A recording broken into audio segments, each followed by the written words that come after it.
Setiap rumah punya suara, kayu berderit, atap berisik, atau pintu yang bergerak karena angin. Tapi kalau suara itu datang dari dalam lemari, saat semua orang sedang tidur, mungkin itu bukan suara dari rumah. Selamat datang, aku dongengin sebelum tidur. Ini sebuah cerita suara dalam lemari.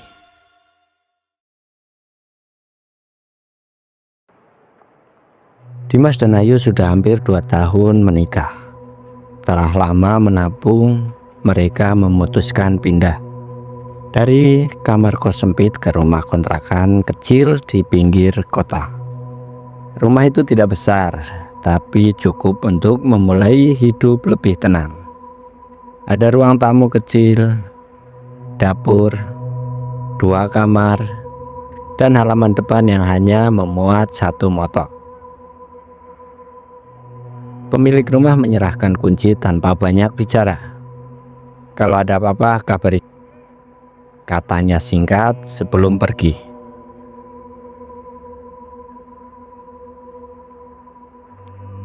Mereka memulai memindahkan barang satu persatu.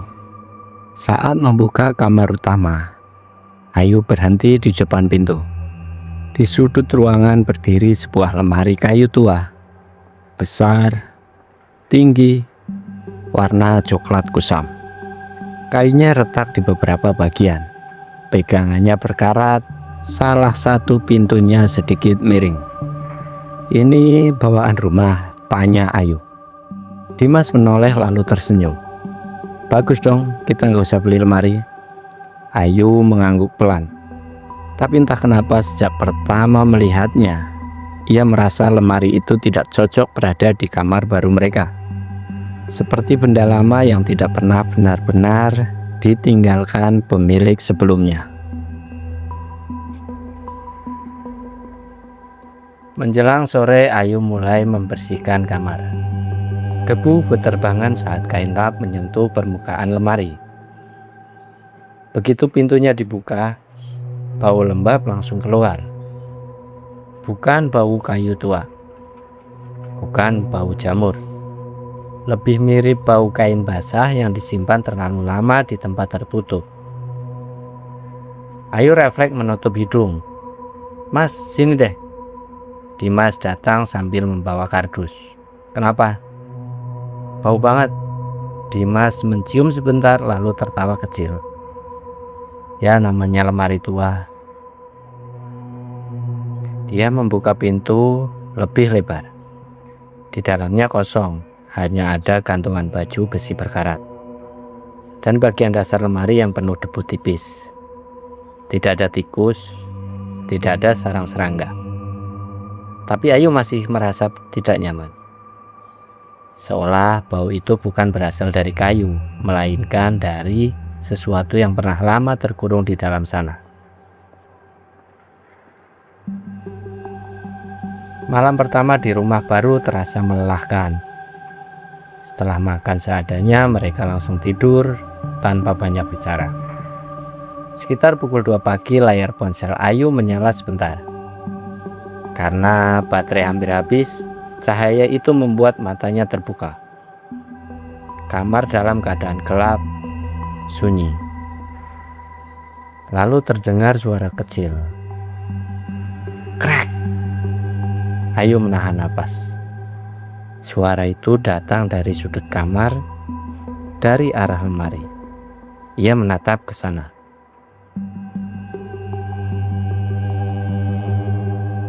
Tidak ada gerakan, tidak ada bayangan. Hanya lemari tua yang berdiri diam seperti siang tadi. Mungkin kayunya memuai, pikir Ayu. Ia menarik selimut dan mencoba tidur lagi. Namun sebelum matanya terpejam, suara itu terdengar sekali lagi. Krek! Kali ini lebih jelas. Seperti ada sesuatu di dalamnya. Bergeser pelan.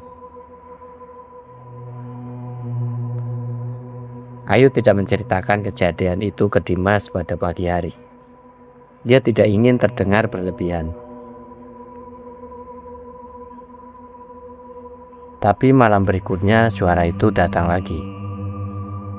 Tepat pukul 3 dini hari. Krek. Lalu disusul bunyi lain. Tok. Seperti ada jari yang mengetuk dari balik pintu lemari. Ayu langsung duduk. Ia menggoyang bahu Dimas. "Mas, bangun." Dimas membuka mata setengah sadar. "Kenapa?" "Dengerin." Mereka diam. Beberapa detik tidak ada suara. Dimas hampir tidur lagi ketika ada bunyi. Tok. Kali ini Dimas ikut mendengarnya. Ia menoleh ke arah lemari. Wajah kantuknya hilang pelan-pelan.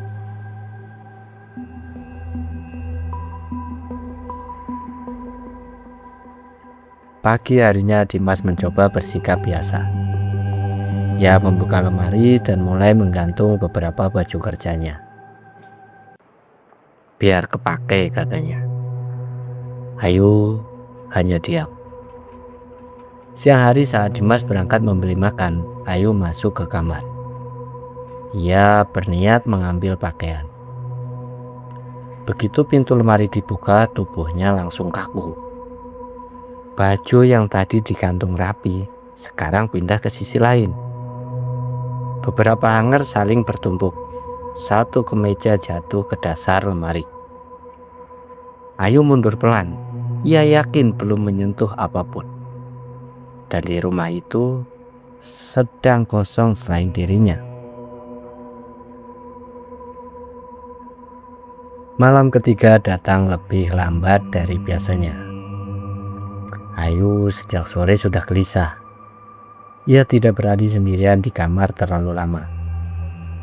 Bahkan untuk mengambil pakaian, ia meminta Dimas menemaninya.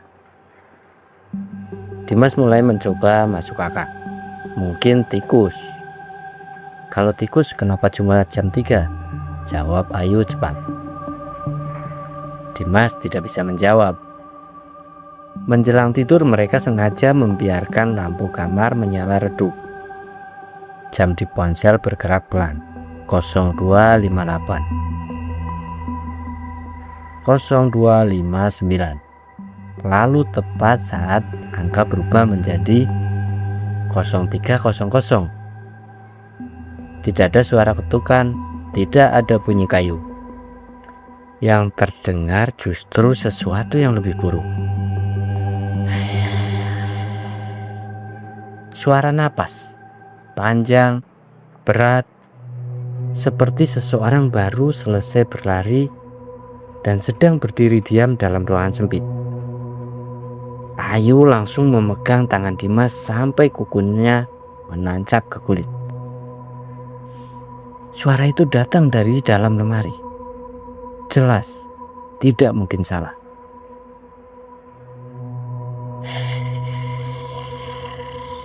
Sekali lagi. Kini Dimas merasakan tengkuknya dingin. Untuk pertama kalinya, ia berharap penjelasan logis yang tadi ia yakini salah. Kalau ada tikus, selesai malam ini, kata Dimas. Lebih untuk menenangkan dirinya sendiri. Ia bangkit dari kasur. Langkahnya pelan. Lantai keramik terasa dingin di telapak kaki. Ayu berbisik cepat. Jangan dibuka. Tapi Dimas tetap maju. Ia berdiri tepat di depan lemari. Suara napas berhenti. Kamar mendadak sangat sunyi. Tangan meraih gagang pintu yang tinggi. Pelan-pelan ia tarik. Pintu terbuka beberapa senti. Gelap. Ia membuka lebih lebar. Tidak ada siapa-siapa. Hanya baju-baju tergantung diam. Dasar lemari kosong. Tidak ada tikus. Tidak ada orang. Dimas menoleh ke Ayu, mencoba tersenyum. menjatuhkan, kalimat terhenti. Karena suara napas itu terdengar lagi, bukan dari depan, bukan dari dalam lemari, tapi dari arah belakang tubuhnya. Wajah Ayu berubah pucat, matanya membesar menatap sesuatu di belakang Dimas. "Mas!" Suara Ayu bergetar. "Jangan gerak." Dimas membeku. Jantungnya berdetak begitu keras sampai telinganya berdengung.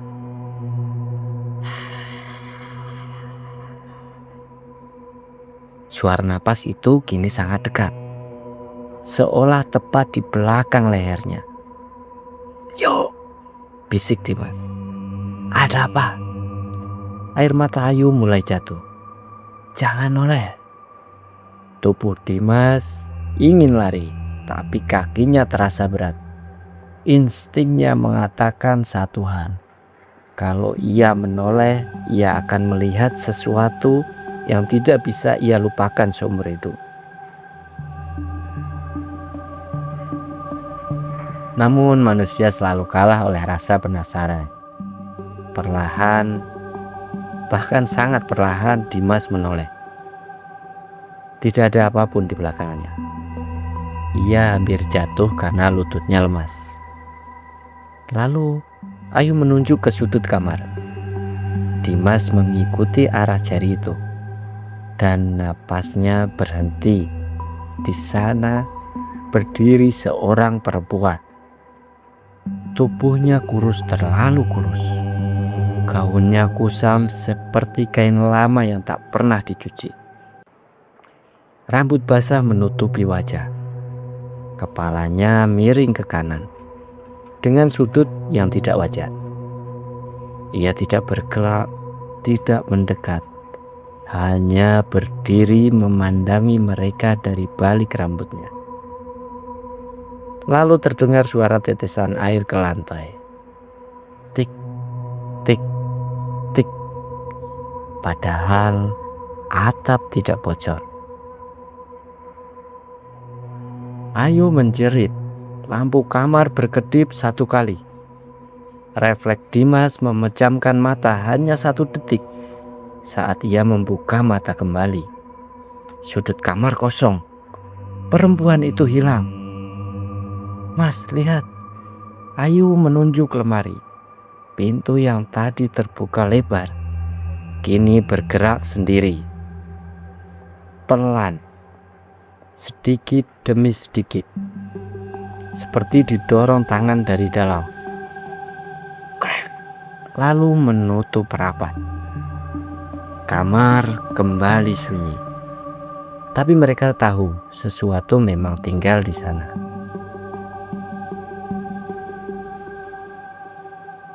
Pagi harinya mereka tidak bicara banyak. Dimas langsung mengajak Ayu keluar rumah. Wajah keduanya pucat karena hampir tidak tidur semalaman. Di depan rumah sebelah, seorang bapak tua sedang menyapu halaman. Dimas memberanikan diri mendekat. "Pak, mau tanya, rumah yang kami tempati itu dulu siapa yang tinggal?" Bapak itu menghentikan sapunya. Ia menoleh ke rumah kontrakan mereka cukup lama. Lalu menghela napas pelan. "Sudah lama kosong." "Kosong kenapa, Pak?" tanya Ayu. Bapak itu tidak langsung menjawab, seolah sedang memilih mana yang aman untuk diceritakan. "Dulu ada pasangan suami istri di sana," katanya. "Akhirnya sering ribut hampir tiap malam."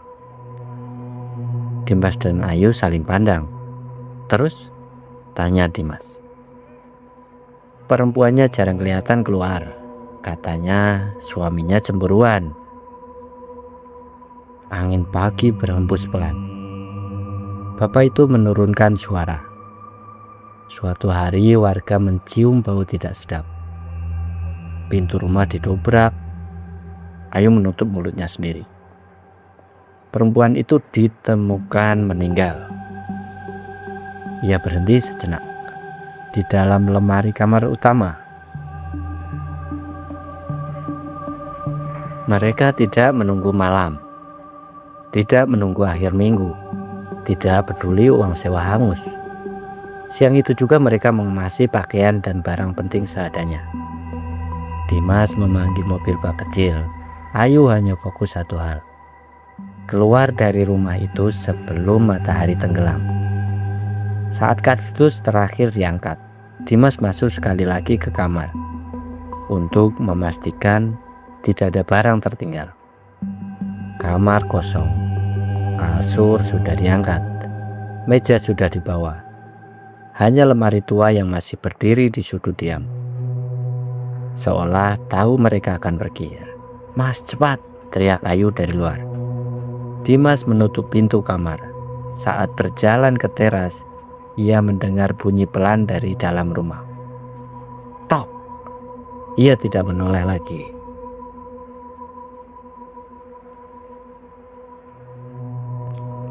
Mereka pindah ke rumah yang lebih kecil, tapi lebih terang dan ramai tetangga. Tidak ada barang lama yang dibawa selain pakaian, peralatan dapur, dan kasur lipat. Lemari tua itu mereka tinggalkan. Di tempat baru mereka membeli lemari kecil, modern dari toko furnitur. Warnanya putih, pintunya ringan, tidak berbau, tidak menyeramkan.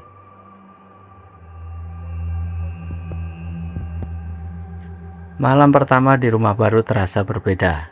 Ayu akhirnya bisa tidur tanpa menatap sudut kamar terus-menerus. Dimas juga mulai tenang. Ia bahkan menertawakan dirinya sendiri. "Mungkin kita terlalu capek waktu itu." Ayu tidak menjawab. Ia ingin percaya semuanya selesai. Beberapa hari berlalu tanpa gangguan. Sampai malam kelima, Ayu terbangun sendiri. Kamar gelap, layar ponsel di meja menyala sesaat. 0300. Tubuh Ayu langsung kaku. Ia belum mendengar apa-apa, tapi perasaannya sudah jatuh lebih dulu. Lalu terdengar suara. Kret! Suara itu kembali. Ayu ingin membangunkan Dimas, tapi tubuhnya tidak bisa bergerak. Celah pintu lemari membuka lebih lebar. Gelap di dalamnya tampak lebih pekat dari seharusnya. Lalu dari dalam sana terdengar bisikan perempuan yang serak dan pelan. "Aku ikut pindah." Tangisan Ayu pecah dan di sampingnya Dimas masih tidur. Dengan posisi kepala miring ke kanan tidak.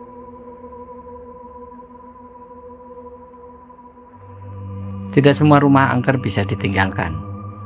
Kadang yang pindah bukan kita, tapi sesuatu yang memilih ikut bersama kita.